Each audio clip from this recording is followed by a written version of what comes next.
Guillot, président du sport adapté Épinal et également président du comité départemental des Vosges, sport adapté, et vice-président de la Ligue de Lorraine, sport adapté. Alors comment ça s'est passé alors? Aujourd'hui, nous avons organisé le championnat de Lorraine de natation, qui est qualificatif pour le championnat de France, qui aura lieu à Gravelines dans le Nord. Et donc on a eu quand même pas mal de gens d'Épinal, des Vosges et de la Lorraine en général de sélectionner pour le championnat de France. Alors, et on a battu un jeune de la Meuse qui a battu le record de France en jeune espoir sur 50 mètres crawl en 30 secondes et 87 centièmes. Alors le sport adapté, quelle est la particularité de cette discipline? Alors, le sport adapté, c'est réservé aux personnes handicapées mentales et psychiques. Ne pas confondre avec l'handicap physique et le handisport. Donc, la piscine olympique d'Épinal est parfaitement adaptée pour accueillir ce genre de manifestation? Tout à fait, tout à fait. Donc tous les ans ou tous les 2 ans, on organise le championnat de Lorraine de natation à Épinal. Alors beaucoup de récompenses, beaucoup de médaillés vosgiens? Il y a pas mal de Vosgiens, mais il y a également des Meusiens qui ont remporté pas mal de titres. Les prochaines échéances, quelles sont-elles? La prochaine échéance, c'est le championnat de France à Gravelines. Et là, on espère que les Lorrains et les Vosgiens en particulier ramènent des médailles qui montent sur la plus haute marche du podium. À Épinal, on a la chance d'avoir un jeune qui est sélectionné au pôle espoir et ainsi qu'un jeune de la Meuse qui va le rejoindre cette année. La Ligue de Lorraine donc participe activement également à l'organisation? Oui, la Ligue de Lorraine dont je suis la présidente. Je suis également élue fédérale à la Fédération française du sport adapté, plus particulièrement chargée de mission en ce qui concerne le bénévolat et les bénévoles. Donc c'est pas une mince affaire. Donc la Ligue est toujours présente aux côtés de ses comités départementaux. Elle les assiste dans toute la logistique, les médailles et autres choses comme ça. L'accompagnement, oui, la logistique, la mise en place de la logistique. Donc il est vrai que nous sommes très très heureux pour cette journée parce que nos sportifs, comment on dit, pour certaines personnes, ce sont des personnes dites singulières, mais sont différentes comme tout le monde. Donc c'est vrai que c'est très porteur pour eux, cette reconnaissance au travers de la pratique de la natation, voire d'autres sports, puisque sur le plan national, il y a 80 disciplines qui sont reconnues.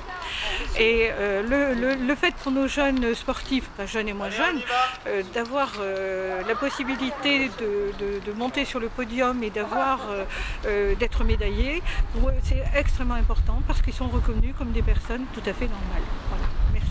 Il y avait un petit peu de public? Il y avait un petit peu de public. Oui, surtout des parents, quoi. Oui. Parents, accompagnateurs et des éducateurs. Donc pour la Ligue de Lorraine, c'est très important aussi d'assurer la promotion un petit peu de ce genre d'événement, forcément. Absolument. Quoi. Tout à fait. Absolument, c'est très très important, de façon à ce qu'il y ait une reconnaissance bien sûr de plus en plus nationale, sachant que nous avons des sportifs, nous avons un vivier de sportifs qui est extrêmement important en Lorraine, et bon, si pour Rio c'est un petit peu compromis, parce que bon, il faut y aller par étapes en ce qui concerne le haut niveau, pour les prochaines Olympiques, je pense que nous aurons quelques valeurs qui partiront. Voilà. Alors vous avez des noms à nous donner, des meilleurs athlètes là, madame? Sur la Lorraine? Bien sûr. Oui, on a sur les Vosges, on a Simon Blaise. Dans la Meuse, on a Grégory Bigot, Jordan Mény. Et le troisième. J'ai plus en tête. Enfin, surtout ces deux-là, quoi. Oui, surtout ces deux-là qui sont quand même très bons. Des espoirs de médailles, quoi. De toute façon, ce sont des espoirs de médailles. En championnat de France, je suis certain que ces trois-là vont cartonner, comme on dit, et vont monter sur le podium. C'est vraiment quelque chose qu'on attend avec beaucoup d'impatience. Et puis de plaisir et voire de bonheur, parce que c'est vrai que c'est toujours du bonheur. Et comme je le dis fréquemment, même s'ils n'atteignent pas la Lune, parce que bon, ils ne peuvent pas tous monter sur le podium, ils feront toujours partie des étoiles. Et en plus, à Épinal, on a une vétérane qui s'appelle Brigitte Stoer, qui est très endurante et qui fait donc du 200, 400 et 800 mètres. Et aujourd'hui, elle a fait de très bonnes performances. Et on espère la voir, elle aussi, donc, sur les plus hautes marches du podium au championnat de France. Elle a déjà ramené des médailles d'or.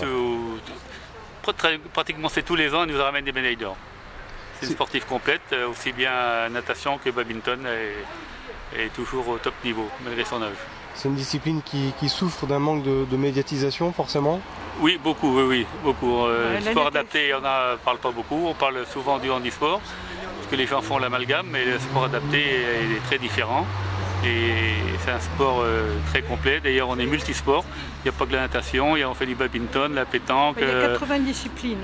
Oui, sur toute la France. National. Mais en Lorraine, on en a à peu près 8, voire 10 à peu près. Sachant qu'il est vrai que, par rapport à nos sportifs, les règlements, ce sont les règlements qui s'adaptent à nos sportifs et pas nos sportifs qui s'adaptent aux règlements. Toute la grosse différence avec handisport, tout en reconnaissant la valeur de l'exploit réalisé par ces sportifs-là, quelqu'un qui est en fauteuil à qui on va expliquer un règlement, c'est formaté une fois pour toutes. Nos sportifs, nous devons très souvent, et surtout les éducateurs et les encadrants, revoir à chaque fois ces règlements, les réexpliquer aux sportifs de façon à ce que ça soit bien intégré. Ce qui n'est pas forcément une évidence, ni pour les uns ni pour les autres.